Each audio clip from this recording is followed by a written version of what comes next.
FLM, wide open thinking, world-class work, and far-reaching results.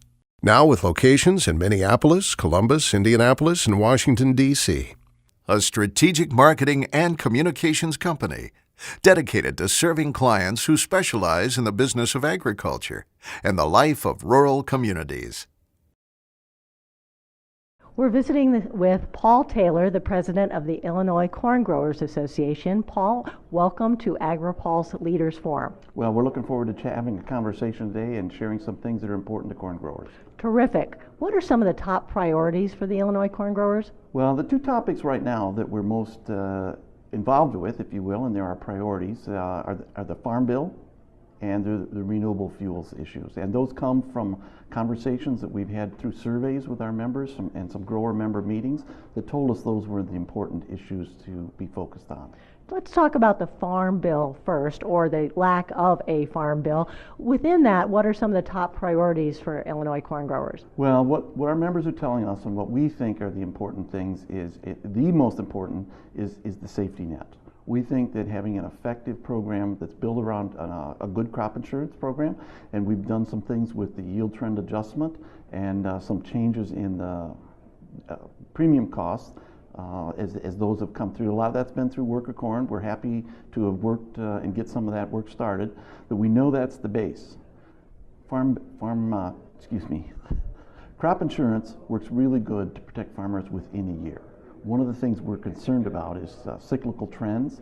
We think we've had good prices for a number of years. We're concerned that as we get production back in line, particularly with some demand issues that we've had and stimulated production globally, that some of our farmer members may be involved with some lower prices in the future. We want to help them be protected. So in the Farm Bill that the Senate Ag Committee and the Senate passed last summer, there were some provisions that were coupled to be built on top of the farm crop insurance programs, and the House didn't see it exactly like that. They actually offered a two-part issue, and we're just really disappointed that we just got an extension of the Farm Bill. All that work went into it, and our members are really left unprotected. Let's talk a little bit more about the RFS. The Renewable Fuel Standard has been under attack like never before this year. A lot of different interest groups have come together to fight the RFS. What would it mean to your growers if the RFS was repealed? Well, we think it certainly would have a negative impact. We're really concerned about, though, what it would mean for consumers. We think that having ethanol included in the fuel, liquid fuel at the 10% level, has given us a better quality product. It's given us some cleaner air. We've gotten rid of NTBE, which was a lead substitute, and we know that there were some health issues with that. So we think that some of the message of why ethanol was so important in the middle 2000s has been lost as we got into this struggle about what some might call the food and fuel debate, but really it was an issue about, particularly recently, about the impact of the drought and what that did to some of our prices. So long term, we think it's really important for rural communities. We think it's important for the hardware stores, the implement stores, school districts. Everybody has benefited in the rural communities from the biofuels and from the renewable fuel standards. And you seem to have some pretty good support within some of your congressional delegation for continuation of the RFS. Yeah, well, that's an interesting paradox. As the demographics have changed in America, and we've heard about this, that if you look at, we saw some numbers just recently here at Commodity Classic, and that is 90% of corn grower members are in 12 states. If you took the congressional delegation for those 12 states, it totals up less than 100 members of Congress. And that includes states like Illinois, where the majority of the congressional members are urban. And so we just don't have the clout, if you will, the farmers' influence in Washington.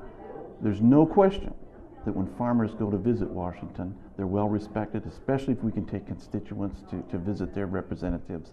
But we need to continue to broaden our support and to work with food issues, to work with air issues, to work with reducing energy costs long term. We think that we can get a broader coalition to move forward. Right now, we're kind of in a transition time. We're at an awkward stage. We've been very successful. We've had some enemies take some very good shots at us. Mm-hmm. And we think that biofuels will be here in the long term.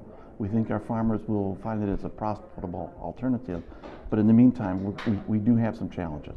it sounds like you're doing more to make a good case for rural communities and consumers, and anyone who's consuming gas, that they also should be on board with you. Absolutely. I think that's part of the message that's being lost. And there's a number of things that are involved with that. Farmers can be complacent. We all can be complacent. It's human nature. When things have gone relatively well, the drought has had mixed results. Crop insurance has helped some farmers. Some farm families have been devastated by it. And we know that we just from this point forward, we need to be focused on the impact it has on exactly what you said. The rural communities, drivers, health, and farm families.